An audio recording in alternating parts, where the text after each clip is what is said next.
हैं अफ़गानी मटन बिरयानी आज बनने जा रही।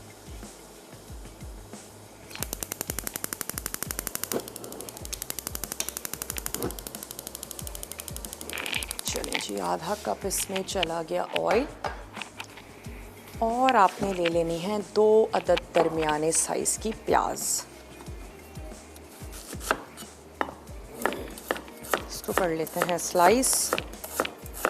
जब भी आपको प्याज सुर्ख करनी है आप उसको इस तरीके से स्लाइस करेंगे और जब आपको रिंग्स काटने हों तो फिर जहाँ से प्याज स्टार्ट हो रही है वहाँ से आपने उसके रिंग्स काट लेने। तो प्याज की कटिंग से भी बहुत फ़र्क पड़ता है। यही वजह है कि कोरमे की जो प्याज है वो हम अपने घर में सिर्फ उन लोगों के से कटवाते हैं जो बहुत माहिर होते हैं। यहाँ पर हम उसको स्लाइसर से काटना पसंद करते हैं। बहुत ही बारीक सी प्याज उसके लिए हमें चाहिए होती है ताकि हम उसका चूरा तैयार कर लें। तो ये दरमियाने साइज़ की प्याज थी जिसको हमने सिंपली स्लाइस करके अच्छा सा नाइस सा गोल्डन कलर दे देंगे। बिरयानी बनने जा रही है और कोरमे में जो कलर आएगा वो इस प्याज से ही आएगा।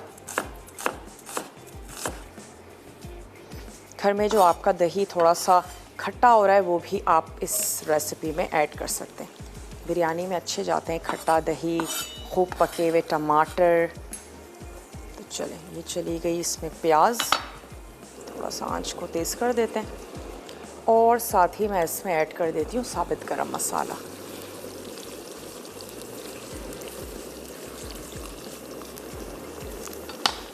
दो अदद ऐड कर देते हैं बड़ी इलायची, एक दालचीनी का टुकड़ा है, छोटी इलायची, लौंग और तेज़पत्ता।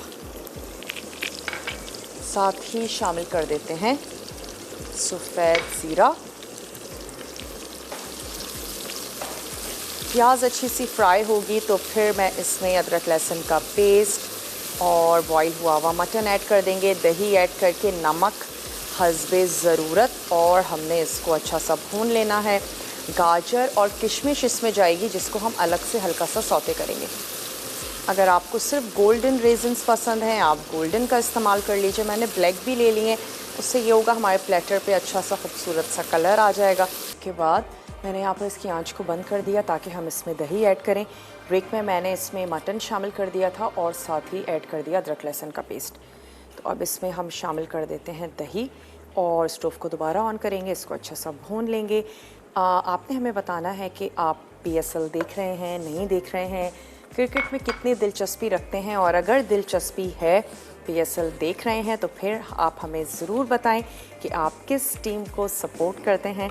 और मैं जो हूँ वो इस्लामाबाद को सपोर्ट करती हूँ। तो लेट्स सी कौन विन करता है। ज़रूर हमें आप कॉल करें और शेयर करें आपकी पसंद, आपकी दिलचस्पी PSL के हवाले से। यहाँ पर चलें, हमने ऐड किया दही और अब मैं इसकी आंच को दोबारा से खोल देती हूँ। राइस भी चेक कर लेते हैं, ऑलमोस्ट होने वाले, एक कनी हो जाएंगे तो मैंने उनको नथाड़ लेना है। और साथ ही अब मैं इसमें ऐड कर देती हूँ नमक।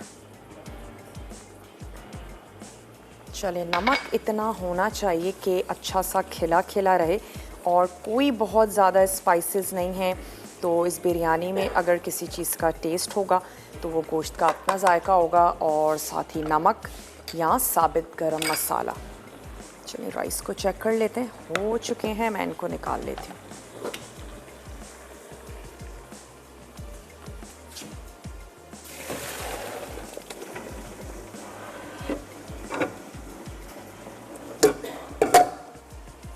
चलिए जी, इनको कर लेते हैं अपने करीब। और क्या करना है, हमने तह लगा देंगे। जैसे ही हमारा मटन अच्छा सा भुन जाता है मैं ये राइस ऐड करके इसको तह लगाऊंगी।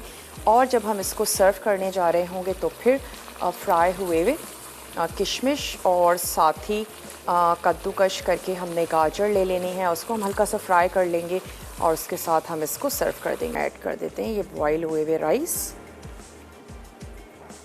और इसका एक ही स्टेप रह गया है, वो भी हम कर लेंगे कि हम कैरेट और रेजिन्स को हमने फ्राई करना है और बिरयानी के साथ उसको सर्व करना है। तो चलें इसको रख लेते हैं एक तरफ। इसको मैं यहाँ पर कवर कर देती हूँ और चावलों को लगा देंगे दम तकरीबन 10 से 15 मिनट।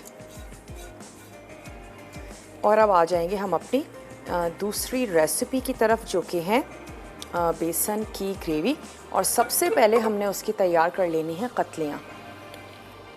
चलें, यहाँ पर इसको कवर कॉल किया। मैं चाहूँगी ज़रूर सवाल का जवाब दें। आज क्या सवाल है? आज का सवाल ये है कि बेसन किस चीज़ से तैयार किया जाता है? चने से। चने से। चलें, आपका जवाब हमने नोट कर लिया है। और कोई सवाल करना चाहेंगी? कोई फरमाइश करना माशाल्लाह से आप चाहेंगी इतना अच्छा स्पेशली? सब कुछ बनाना सिखा देते हैं, आप सारे शेफ को कुछ